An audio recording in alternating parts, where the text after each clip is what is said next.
হুম একটু কল্পনা করা যাক, ঊনবিংশ শতাব্দীর ইংল্যান্ডের কোনো এক বিশাল রাজকীয় প্রাসাদের কথা। মানে ওই যে ভিক্টোরিয়ান যুগের আহ, যেমনটা হতো আর কি। একদম ঠিক। বাইরে থেকে দেখলে মনে হবে সব কিছু একেবারে নিখুঁত, শান্ত আর সুশৃঙ্খল। ড্রয়িং রুমে দামি চায়ের কাপে চুমুক দেওয়া হচ্ছে, পিয়ানোর সুর ভাসছে বাতাসে। হ্যাঁ, আর সবাই অত্যন্ত মেপে মেপে কথা বলছে, নির্দিষ্ট শিষ্টাচার মেনে চলছে, কোথাও কোনো ভুল নেই। রাইট। কিন্তু সেই একই প্রাসাদের একদম ওপরের তলায়, মানে চিলে কোঠার একটি অন্ধকার ঘরে এমন এক গোপন সত্য লুকিয়ে রাখা হয়েছে যা এই নিখুঁত প্রাসাদের পুরো ভিত্তিটাই ধসিয়ে দিতে পারে। এবং আজকে আমরা ঠিক সেই চিলে কোঠার দরজায় খুলতে যাচ্ছি। হ্যাঁ, আমাদের আজকের এই গভীর বিশ্লেষণে বা ডিপ ডাইভে আলোচনার কেন্দ্রে রয়েছে শার্লেট ব্রন্টির বিখ্যাত ধ্রুপদী উপন্যাস জেন আয়ার এবং জিন রাইসের লেখা এর সাড়া জাগানো প্রিকুয়াল ওয়াইড সার্গাসো সি। দারুণ একটা বিষয়। হুম আমাদের হাতে থাকা সূত্রগুলোর মধ্যে রয়েছে সমসাময়িক সাহিত্য সমালোচনা, নারীবাদী তত্ত্ব, উপনিবেশবাদের ইতিহাস আর ভিক্টোরিয়ান যুগের বেশ কিছু চমকপ্রদ নথিপত্র। এই সব কিছু ঘেঁটে আমরা আজ দেখার চেষ্টা করব যে মানে একটা সাধারণ প্রেমের গল্পের আড়ালে কিভাবে শ্রেণী সংগ্রাম, উপনিবেশবাদের থাবা আর আত্মপরিচয় খোঁজার এক ভয়ঙ্কর বিদ্রোহ লুকিয়ে আছে। আসলে প্রতিষ্ঠিত গল্পগুলো অনেক সময়ই খুব আরামদায়ক হয়, তাই না? আমরা যুগ যুগ ধরে যে আখ্যান শুনে অভ্যস্ত, সেটা আমাদের একটা স্বস্তির জায়গা দেয়। হ্যাঁ, মানে আমরা প্রশ্ন করতে চাই না খুব একটা। ঠিক। কিন্তু যখনই আমরা তলিয়ে দেখি, বুঝতে পারি যে বাইরে থেকে যেটাকে নিখুঁত শৃঙ্খলা বা শান্তি মনে হয়, তার নিচেই হয়তো লুকিয়ে আছে অবদমিত ক্ষোভ। একটি সাহিত্যকর্মকে শুধুমাত্র তার নিজস্ব সময়কাল বা লেখকের দৃষ্টিকোণ থেকে বিচার করলে আমরা কখনোই পুরো ছবিটা দেখতে পাই না। এটা খুব গুরুত্বপূর্ণ একটা কথা। এর বিরুদ্ধে যে পাল্টা আখ্যান বা কাউন্টার ন্যারেটিভ গড়ে ওঠে, সেই আলোতে মূল গল্পটাকে বিশ্লেষণ করা অত্যন্ত জরুরি। কারণ প্রতিষ্ঠিত আখ্যানগুলো অনেক সময়ই প্রান্তিক বা দুর্বল কণ্ঠস্বরকে দমিয়ে রাখে। আর সেই দমিয়ে রাখা কণ্ঠস্বর যখন কথা বলতে শুরু করে, তখন আমাদের চেনা গল্পের অর্থটাই পুরোপুরি পাল্টে যায়। আচ্ছা, বিষয়টা একটু খতিয়ে দেখা যাক। এই পাল্টে যাওয়ার বিষয়টা বোঝার জন্য সবার আগে আমাদের দেখতে হবে জেন আয়ার আসলে কোন সামাজিক প্রেক্ষাপট থেকে উঠে এসেছে। হ্যাঁ, কারণ বিদ্রোহের মাত্রাটা বোঝা যায় তার পেছনের সামাজিক চাপটা কতটা শক্তিশালী ছিল সেটা দেখলে। ঠিক তাই। ভিক্টোরিয়ান সমাজের তো একটা নির্দিষ্ট কোড বা ছাঁচ ছিল। সমাজের নারীদের বলা হতো অ্যাঞ্জেল ইন দ্য হাউস বা গৃহকোণের শান্তশিষ্ট দেবদূত। মানে তাদের কাজ ছিল ঘরের পরিবেশ সুন্দর রাখা, স্বামীর বাধ্য থাকা আর নিজের কোনো মত প্রকাশ না করা। রাইট। কিন্তু জেনকে দেখলে মনে হয় সে যেন ওই সুনির্দিষ্ট ছাঁচে গড়া সমাজের একটা গ্লিচ বা যান্ত্রিক ত্রুটি। সে এই কোডে খাপ খাওয়াতে পারছে না। সমাজের এই যে একটা অত্যন্ত নিখুঁত সফটওয়্যার, সেখানে জেনের মতো একটা ত্রুটি বা গ্লিচ কিভাবে তৈরি হলো? এই গ্লিচ বা যান্ত্রিক ত্রুটির উপমাটা কিন্তু এখানে দারুণ মানিয়েছে। ভিক্টোরিয়ান সমাজের যে সফটওয়্যার, সেটা মূলত দুই ধরনের নারীর জন্য প্রোগ্রাম করা ছিল। মানে দুই ধরনের ক্লাস আর কি। হ্যাঁ, হয় আপনি ধনী এবং সুরক্ষিত পরিবারের গৃহিণী হবেন, যাদের কোনো কাজ করতে হবে না, না হয় আপনি হবেন একদম দরিদ্র শ্রমিক শ্রেণীর নারী বা পরিচারিকা, যাদের সমাজের নিচু তলায় ফেলে রাখা হয়। যাদের কোনো সামাজিক সম্মান নেই। একদম। এই দুয়ের মাঝখানে কোনো জায়গা ছিল না। কিন্তু জেনের অবস্থানটা ছিল একেবারেই অদ্ভুত। সে শিক্ষিত, তার মনন বা রুচি উচ্চবিত্তদের মতো, কিন্তু তার পকেটে কোনো টাকা নেই। কারণ তার বাবা ছিলেন একজন দরিদ্র যাজক, তাই তো? হ্যাঁ, আর মা ছিলেন ধনী পরিবারের মেয়ে। এই অসম বিয়ের কারণে তার মায়ের পরিবার তাদের চিরকালের জন্য ত্যায্য করে। ফলে জেন যখন এতিম হিসেবে তার মামি মিসেস রিডের কাছে বড় হতে থাকে, তখন সে না পারে ধনীদের সাথে মিশতে, না পারে দরিদ্রদের সাথে। সে কোনো নির্দিষ্ট শ্রেণীতেই পড়ে না। তার মানে সে সমাজের চোখে এমন একটা সমাধানহীন ধাঁধা, যাকে কোনো নির্দিষ্ট বক্সে ফেলা যাচ্ছে না। আর এই ধাঁধাটা আরও জটিল হয়ে যায় যখন সে থর্নফিল্ড প্রাসাদে একজন গভর্নেস হিসেবে কাজ নেয়। কারণ গভর্নেন্স পেশাটাই ছিল একটা অদ্ভুত জায়গায়। হ্যাঁ, মানে একজন গভর্নেস তো ঠিক দাসীও নয়, আবার সে পরিবারের কোনো সদস্যও নয়। সে ওই প্রাসাদের বাচ্চাদের পড়াশোনা শেখাচ্ছে, কিন্তু তার নিজের কোনো শেকড় নেই। এই অস্পষ্টতা কি জেনকে সমাজের চোখে আরও বিপজ্জনক করে তুলেছিল? বিপজ্জনক এবং একই সাথে অত্যন্ত অস্বস্তিকর। ভিক্টোরিয়ান যুগে একজন গভর্নেসের অবস্থান ছিল চরম বৈপরীত্যে ভরা। এই পেশাটা তৈরি হয়েছিল সদ্য ধনী হওয়া পরিবারগুলোর একটা স্ট্যাটাস সিম্বল হিসেবে। মানে দেখো আমরা কত ধনী যে বাড়িতে শিক্ষিকা রাখতে পারি, এরকম একটা ব্যাপার। ঠিক ওই রকমই। কিন্তু গভর্নেন্সদের সামাজিক অবস্থান ছিল ত্রিশঙ্কু। সে মিস্টার রচেস্টারের মতো ধনী মানুষের সমকক্ষ শিক্ষায় শিক্ষিত। তারা একই ভাষায় কথা বলতে পারে, দর্শন বা সাহিত্য নিয়ে সমান তালে আলোচনা করতে পারে। কিন্তু রাতে যখন পার্টি হয়? হ্যাঁ, রাতের বেলা যখন প্রাসাদে কোনো পার্টি হয়, তখন গভর্নেন্সের সেখানে যাওয়ার বা বসার কোনো অধিকার নেই। তার অবস্থান দাসীদের চেয়ে একটু ওপরে, কিন্তু মালিকদের চেয়ে অনেক নিচে। বাপরে, কি অপমানজনক একটা অবস্থা! এই যে একটা চরম বৈপরীত্য, মনের দিক থেকে সমকক্ষ কিন্তু সামাজিকভাবে অধস্তন, এটাই জেনের ভেতরে আত্মমর্যাদাবোধকে প্রবল করে তোলে। সে বুঝতে পারে আর্থিক বা সামাজিকভাবে সে মিস্টার রচেস্টারের সমান না হলেও আত্মিক বা আধ্যাত্মিকভাবে সে রচেস্টারের সমকক্ষ। এই সমকক্ষ হওয়ার দাবিটাই তো তখনকার সমাজের জন্য একটা অভাবনীয় স্পর্ধা। একজন সাধারণ চাকরিজীবী নারী, যার কোনো সম্পত্তি নেই, সে তার মালিকের চোখের দিকে তাকিয়ে বলছে যে তারা আত্মিকভাবে সমান। উপন্যাসে জেনের সেই বিখ্যাত উক্তিটার কথা ভাবলেই তো গায়ে কাটা দেয়। ওই যে পাখির খাঁচার উপমাটা। হ্যাঁ হ্যাঁ, সে বলছে, আমি কোনো পাখি নই এবং কোনো জাল আমাকে আটকে রাখতে পারবে না। আমি স্বাধীন ইচ্ছাসম্পন্ন একজন মুক্ত মানুষ। জেন কিন্তু রচেস্টারকে স্পষ্ট জানিয়ে দেয় যে সে দরিদ্র এবং সাধারণ হতে পারে, কিন্তু তার মানে এই নয় যে তার কোনো হৃদয় বা আত্মা নেই। একদম। সে শারীরিক বা আর্থিক সমতার চেয়ে আত্মিক সমতায় বেশি বিশ্বাসী ছিল। এবং জেন যখন এই কথাগুলো বলে, সে কিন্তু কোনো করুণা ভিক্ষা করছিল না। না, একেবারেই না। সে নিজের অধিকার আদায় করে নিচ্ছিল। ভিক্টোরিয়ান যুগে একজন নারীর মুখে, বিশেষ করে একজন দরিদ্র নারীর মুখে এ ধরনের কথা ছিল রীতিমতো প্রতিষ্ঠানকে চ্যালেঞ্জ করার মতো।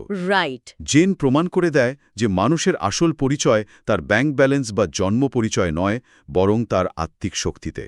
কিন্তু এই যে সমাজ জেনকে পদে পদে বুঝিয়ে দিচ্ছিল যে তার কোনো মূল্য নেই, তাকে একটা গ্লেচ হিসেবে দেখছিল, এই ভয়ঙ্কর মানসিক চাপ বা ক্ষোভ তো কোথাও না কোথাও বের হওয়ার কথা। সে এমন একটা সমাজে বাস করছে যেখানে নারীদের রাগ বা ক্ষোভ প্রকাশ করাটাকেই হিস্টেরিয়া বা পাগলামি বলে দেগে দেওয়া হতো। হ্যাঁ, নারীদের তো রাগ দেখানোর পারমিশন ছিল না। তাহলে তার এই অবদমিত রাগ কোথায় যাবে? উপন্যাসের যে ভুতুরে পরিবেশ, ওই অট্টহাসি বা রহস্যময় আগুন, এগুলোকে শুধু পাঠকদের ভয়ে দেখানোর জন্য, নাকি এই গথিক পরিবেশ আসলে জেনের আবেগের একটা প্রেসার কুকার হিসেবে কাজ করেছে? এখানে যে বিষয়টা সবচেয়ে আকর্ষণীয় তা হল ব্রন্টি এখানে গথিক উপাদানগুলোকে খুব বুদ্ধিমত্তার সাথে চরিত্রের মনস্তাত্ত্বিক রূপান্তর হিসেবে ব্যবহার করেছেন। আচ্ছা। ভিক্টোরিয়ান নারীদের যেহেতু সরাসরি রাগ প্রকাশ করার কোনো সামাজিক অধিকার ছিল না, তাই ব্রন্টি এই রহস্যময় বা অতিপ্রাকৃত উপাদানগুলোকে জেনের অবদমিত আবেগের একটা প্রক্সি বা বিকল্প মাধ্যম হিসেবে দাঁড় করান।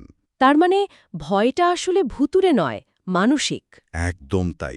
এই গথিক পরিবেশ কেবল ভয় দেখানোর জন্য নয়, বরং এটি জেনের নিজের ভেতরের ক্ষোভ, ভয় এবং একাকিত্বের একটা প্রতিচ্ছবি। যখন সমাজের চাপে যে নিজেকে প্রকাশ করতে পারে না, তখন থর্নফিল প্রাসাদের ওই ঘুমোট রহস্যময় পরিবেশটাই যেন তার হয়ে কথা বলে। ছোটবেলার সেই রেড রুম বা লাল ঘরের অভিজ্ঞতা, জেনকে যখন শাস্তি হিসেবে ওই ভুতুরের লাল ঘরে আটকে রাখা হয়, সেই বর্ণনাটা এত ভয়ঙ্কর কেন? সেটা কি শুধু একটা ভূতের ভয় ছিল? রেডরুম দৃশ্যটা আসলে জেনের মানসিক বিকাশের একটা বড় টার্নিং পয়েন্ট। ওই ঘরটা ছিল জেনের মৃত মামার, আর ঘরটার সবকিছু ছিল লাল রঙের। লাল রং এখানে রাগ, রক্ত আর বিদ্রোহের প্রতীক। আচ্ছা। জিনকে যখন অন্যায়ভাবে ওখানে আটকে রাখা হয়, সে আতঙ্কে প্রায় অজ্ঞান হয়ে যায়। সে আয়নায় নিজের যে প্রতিবিম্ব দেখে, তা যেন সমাজের চোখে তার সেই অবাধ্য বা বিপজ্জনক রূপের প্রতীক।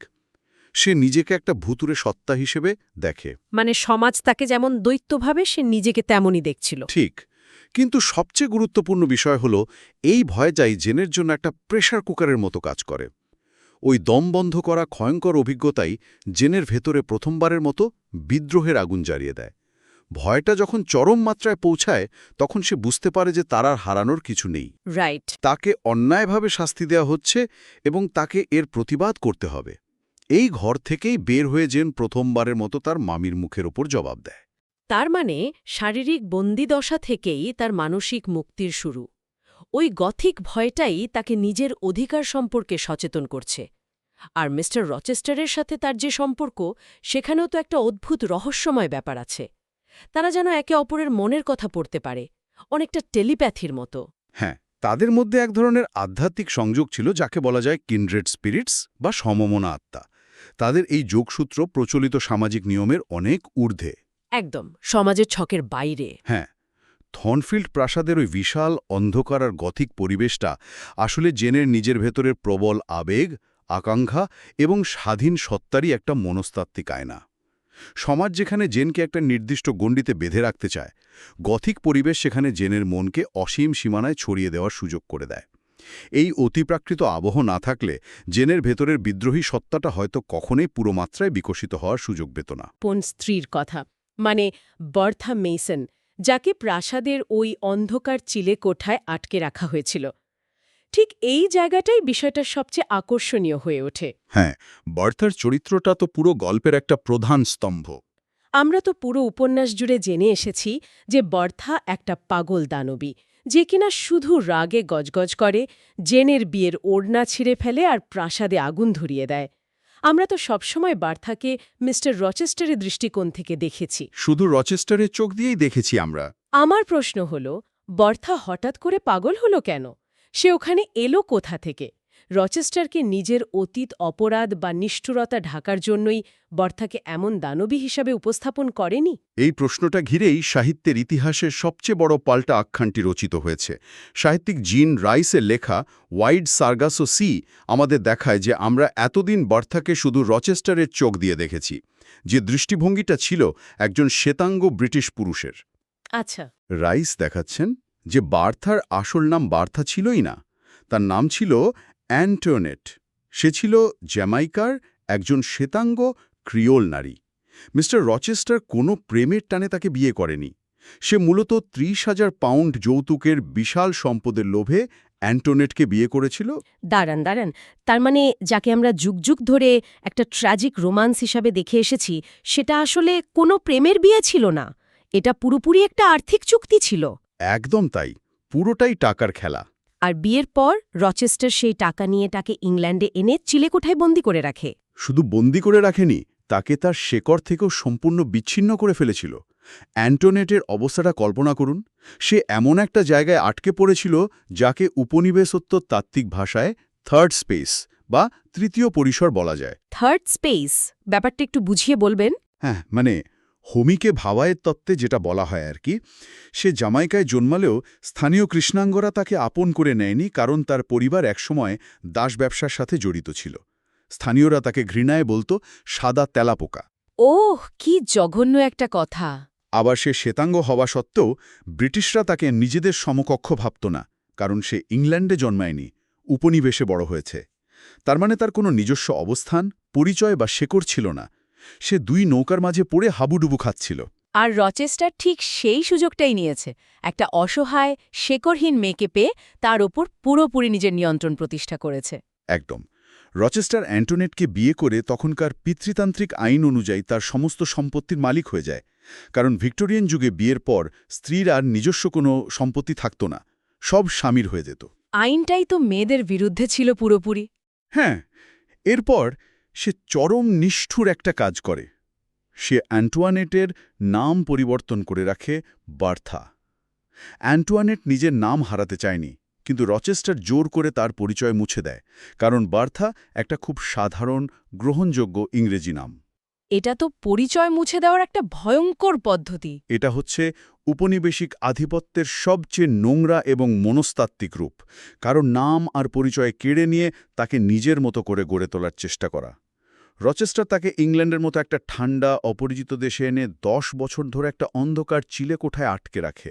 10 বছর ভাবা যায়? হ্যাঁ, এই নিঃসঙ্গতা, নিজের পরিচয় হারানো আর রচেস্টারের চরম অবহেলায় তাকে ধীরে ধীরে সত্যিকারের উন্মাদনার দিকে ঠেলে দেয়।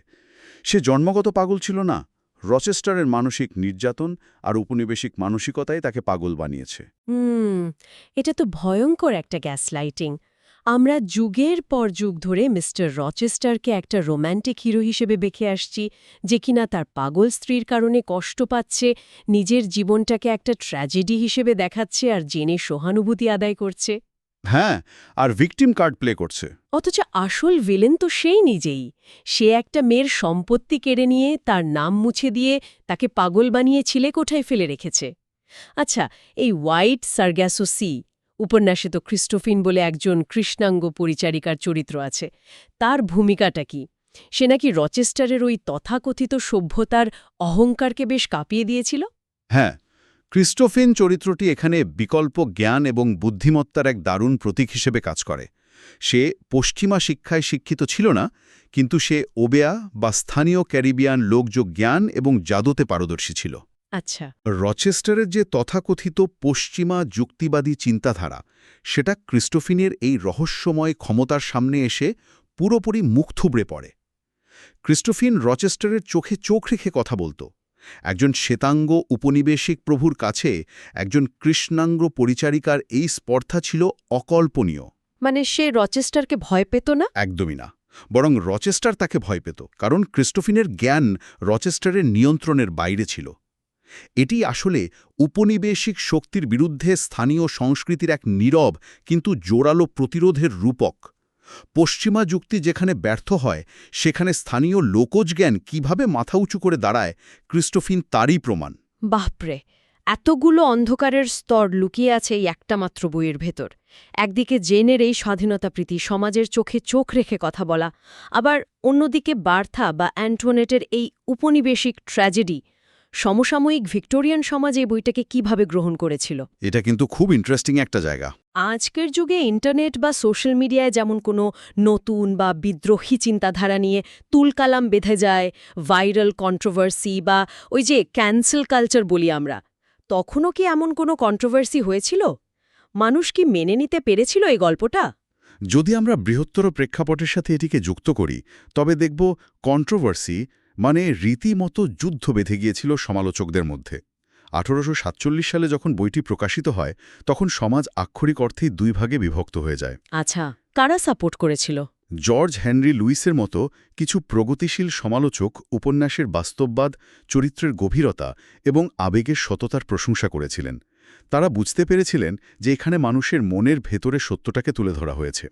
কিন্তু অন্যদিকে সমাজের রক্ষণশীল অংশ এটাকে চরম আঘাত হিসেবে নিয়েছিল। মানে তারা জেনের এই স্বাধীনতা আর বিদ্রোহী সত্তাটা মেনে নিতে পারেনি। তারা ভয় পাচ্ছিল যে এটা সমাজের কাঠামো ভেঙে দেবে। ঠিক সেই ভয়টাই কাজ করছিল কোয়ার্টারলি রিভিউ ম্যাগাজিনের অত্যন্ত প্রভাবশালী সমালোচক এলিজাবেথ রিগবি এই উপন্যাসের বিরুদ্ধে রীতিমতো তোপ দেগেছিলেন। তিনি এটাকে একটি ধর্মবিরোধী, প্রতিষ্ঠানবিরোধী এবং অনৈতিক বই বলে আখ্যা দেন। ধর্মবিরোধী কেন? রিগবির মতে জেনের অপরাধ ছিল সে কেন একজন সাধারণ দরিদ্র নারী হয়ে সমাজের উঁচু স্তরের নিয়ম মানবে না, কেন সে ঈশ্বরের ওপর নির্ভর না করে নিজের বুদ্ধিমত্তার ওপর ভরসা করবে। এই স্বাধীনচেতা স্বভাব ভিক্টোরিয়ান সামাজিক কাঠামোর জন্যে চরম হুমকিস্বরূপ মনে হয়েছিল। মানে মেয়েদের একটু স্বাধীন চিন্তা থাকলেই সেটা অনৈতিক হয়ে যায়। হ্যাঁ, তখনকার দিনে তো বটেই।